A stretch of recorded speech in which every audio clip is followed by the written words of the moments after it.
Hello, this is John from caveofprogramming.com, and in this tutorial I'm going to deviate slightly from the strict topic of Android development to show you how to create a simple Java server program.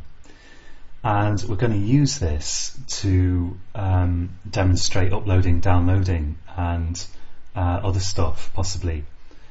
But to be able to upload and download stuff, we need some kind of server to upload stuff to and download stuff from, and that's what I'm going to create in this tutorial, or at least I'll create a Hello World Java servlet program, as the technology is called, and we can then use that in future tutorials. And I don't want to get too deeply into Java servlets here because it is kind of off topic, but I thought it would be useful to have a Java servlet program just to work with, just to demonstrate how a phone can talk to a server that's running on the internet. And I'm going to really quickly rush through creating a basic Java servlet here. And a Java servlet is a kind of server technology that can run on the internet and that your phone can then talk to, and it could also enable you to do communication between phones, as I explained in a previous tutorial.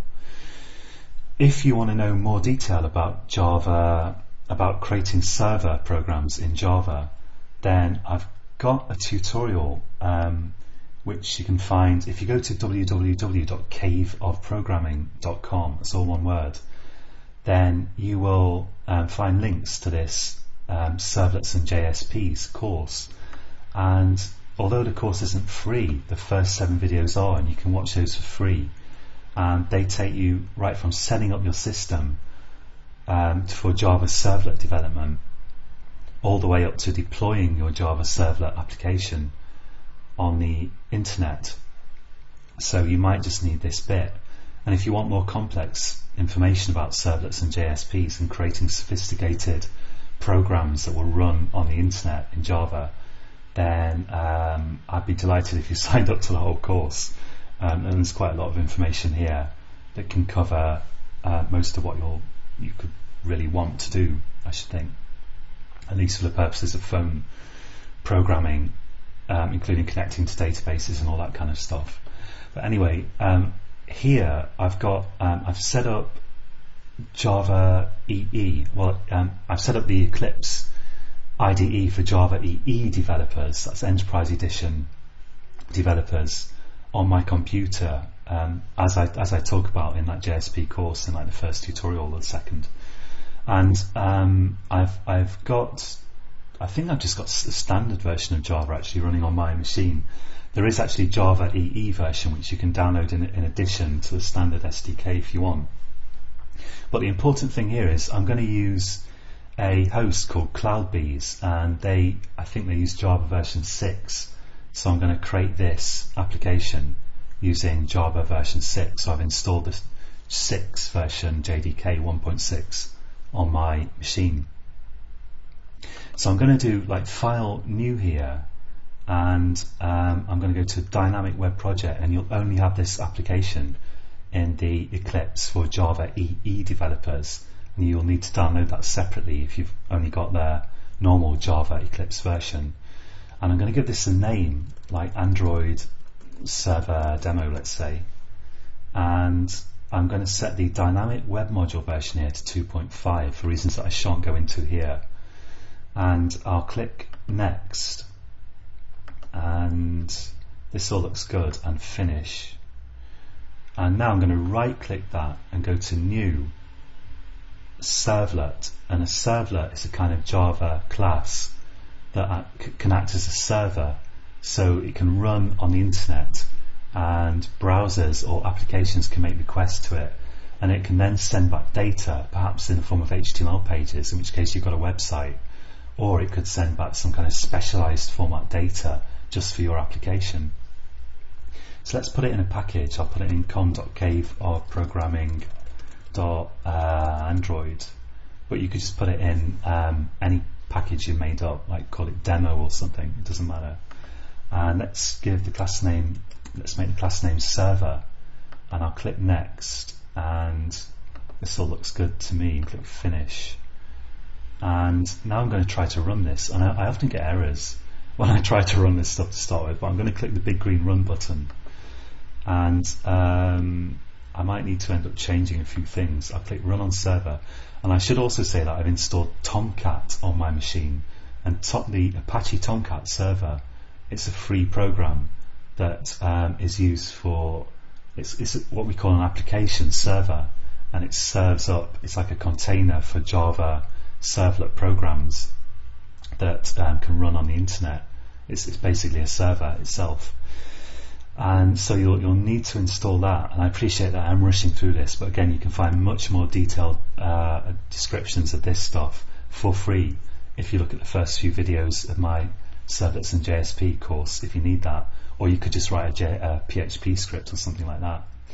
So let's run this on Tomcat 7 locally and click finish here, and this may work or it may not, and so that doesn't look good, but I need to actually go to my Java resources folder, source and a package, select server, and I need to actually run that to get this to work.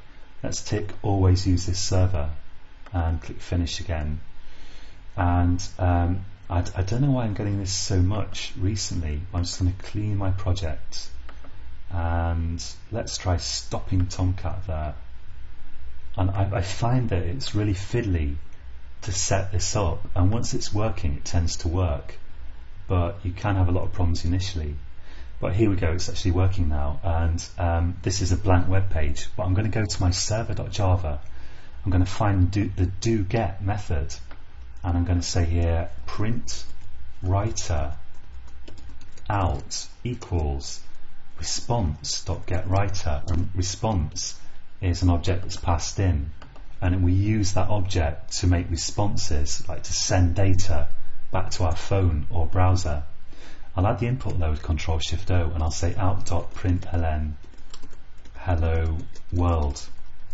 So it's just like doing system.out really, and I'll save that and I'll click run, and this has some terrible caching problems. Let's hit return, and if that doesn't work, get rid of it and click run again and stop it maybe.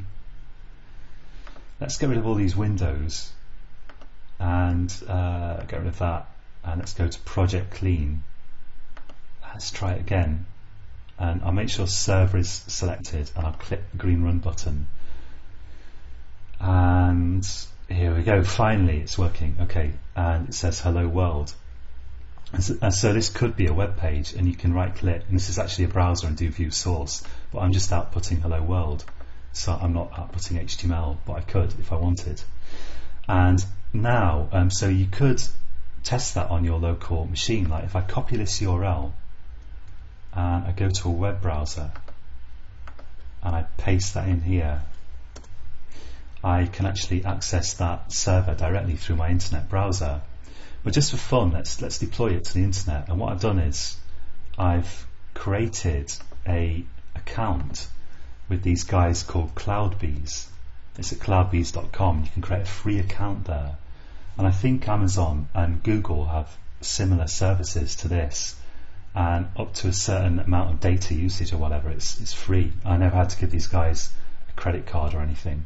I'm just going to log in here, and I am logged in already. Okay, that's good. And I'm going to click applications here. This is really nifty. You can even have a free database of up to 5 megabytes to work with your application. And I'm going to click add new application, and let's call it Android server. Click finish, and they actually use cloud technology. A lot of these Java application servers use this cloud technology, so that if you ran a website or you ran some kind of server that people's applications on their phones depended on, even if it went from like a few users really quickly to millions, hopefully you could scale up, because you haven't got a single computer sitting there, you've got a whole cloud of them, and you can just use more bandwidth as and when you need it, as long as you're prepared to pay for it, of course. Now I'm going to go here, and I'm going to you can deploy stuff really quickly apparently if you install their SDK, but I haven't done that. So I'm going to use this mechanism. I'm going to click this button here, click choose file, and I'm going to upload a WAR file, but I forgot I need to create that WAR file first.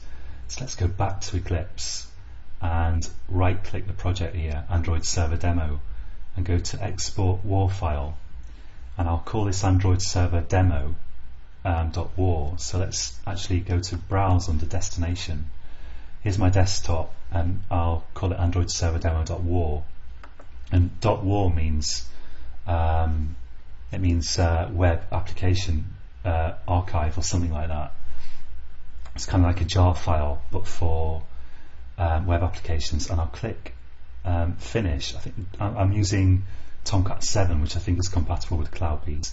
And one thing that you should check, if you go to properties, make sure you're building with Java 6 1.6, and that's only necessary at the moment, and Cloudbees of course may upgrade, and if you're using some sort of Amazon service or Google service, maybe this doesn't apply, but I need Java 6 for this. And so now I've got my WAR file, and go back to my browser, which is here, and click choose file here, and Android Server Demo.war, and click finish. So it's deploying my application, and this is going to run it on the internet, and I could use this with an actual live application, really. Although if I did anticipate heavy usage, because there's like a bandwidth limitation for this, for the free version, I think, then I probably would pay, for this service, or for a similar service with Android or Google or someone. So now I can click on this URL, and we won't see anything immediately, but it's gone to this URL, and if I go back to my Eclipse now, I can see this bit here. I've got localhost 8080, and that's my it's the host name and port that my Tomcat server is running on. But this bit here is called the context root, and that's basically the bit of the URL after the domain name. And then we've got server, which is the actual kind of servlet URL on that domain name at that context root. And we can set it up very easily so that you could just go to the domain name directly and see output. But I haven't done that here, and I'll just leave that. So let's just copy that, the context root, and the actually I don't think I need the context root, because that will change when I upload to Cloudbees. So actually I'm just going to copy this /server bit at the end there and just paste it there. So I just need to go to my particular servlet and hit return, and there's my servlet running, and it's on the internet. Anyone can see that, and you could even output HTML with that. But I'm going to use it here for testing, obviously, these Android applications, and we're going to go on in the next tutorial to looking at how we can communicate with this server. So join me again next time, and until next time, happy coding.